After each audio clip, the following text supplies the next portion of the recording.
Hey everyone, and welcome to Southern Reef Keeping. So wanted to do a quick video on the acclimation and unboxing of a couple of corals I got just a moment ago. So real quick, we have our revives. We're going to give everybody a quick bath in revive here, part of the process. Tube there to do a drip acclimation and a container for that. But this is the first I'm seeing of them as well, so here we go. Let's see. We typically put these guys in one big group. I have to set the phone down a little bit.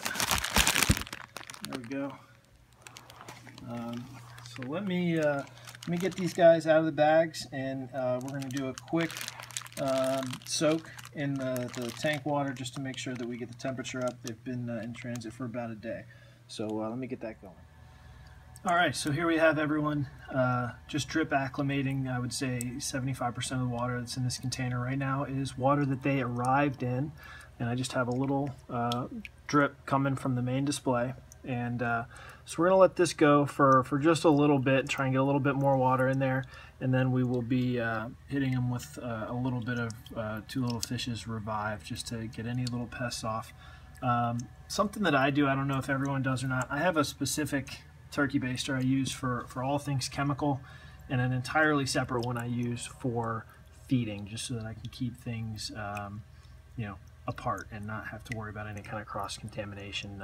So I don't know that it's necessary, but it's something that I like to do. So what we have in here is a Seriatopora, Poccilipora, Stylophora, Millepora, and then a freebie, which looks to be some kind of an acro. So I've had a lot of luck with Seriatopora. I've had a lot of luck with Stylophora in the past. I've never done a Poccilipora before, but if you do a little bit of reading, you'll see that Poccilipora is responsible for a lion's share of the reef itself. They're apparently a really quick grower. Their skeletal structure makes up a lot of the actual reef, so I'm pretty excited to see what this guy will do. We've got pink with green tips, green, purple, and then a greenish yellow, and then obviously a purple here. So not had a lot of luck with Millepora or Acropora.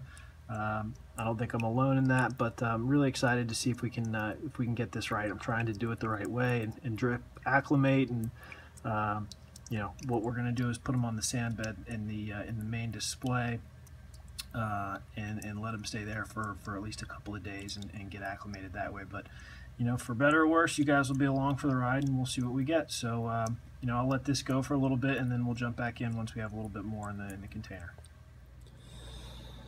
So here we are. I got everybody in the main tank. After I did the revive dip, I did dip them in another bucket that had just clean tank water to get some of that coral revive off, so that I wasn't cross-contaminating the tank. They've been in the main display now for probably only about 10-15 minutes, but I've got them down here on the sand bed, and everybody is just starting to open up, and we'll see where we are. So you have your Millepora, your Stylophora, Seriatopora, and you can see the green tips if it'll focus for me. See the green tips where the new growth will be. Poccilipora, which is greener than it's showing up in the video right now. A little freebie Gonopora frag that I got earlier. And then our unknown Acropora, which you can see has been pretty freshly cut. So here's where they are in the larger picture of things. So I've got the flow turned way up. They all like heavy flow. So I've got the flow turned way up, but I'm going to give them another probably hour or so and see where we're at, and then post the video and obviously keep you up to date as we go along. So thanks for watching. Subscribe to the channel and follow along. Okay, so here we are about 3.5-4 hours after they first got put in the tank. The T5s have come on, so now it's T5s in the Kessels. I've got my MP40s set to reef crest pretty high, so you're getting a pretty good flow. You can really see it with actually all of the corals, but with the Millepora you can see everybody dancing around there. You can certainly see it on the Stylophora really well. A little concerned with whatever had happened at the bottom. I don't know if that was just bleaching or if that's from, you know, it was shadowed. You know, I don't know. I might have to cut that though. So we'll keep an eye on that. You know, the Seriatopora's got good polyp extension, and the Poccilipora has great polyp extension. You know, I can tell by looking at these frags that at least the Poccilipora and the gimme acro were just recently fragged. The frag plugs are clean. There's glue. There's no, you know, algae or anything. So fresh clippings. This is a little bit older, so it's been on there for a while. The growth is good. Polyp extension is good, but it's definitely been on there a little bit. You can really get an idea for how much that's moving around.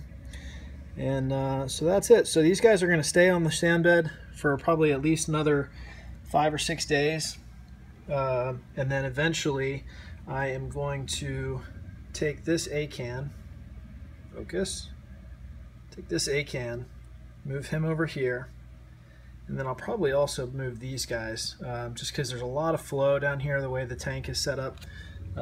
You get this peninsula, so you have a vortex and a vortex.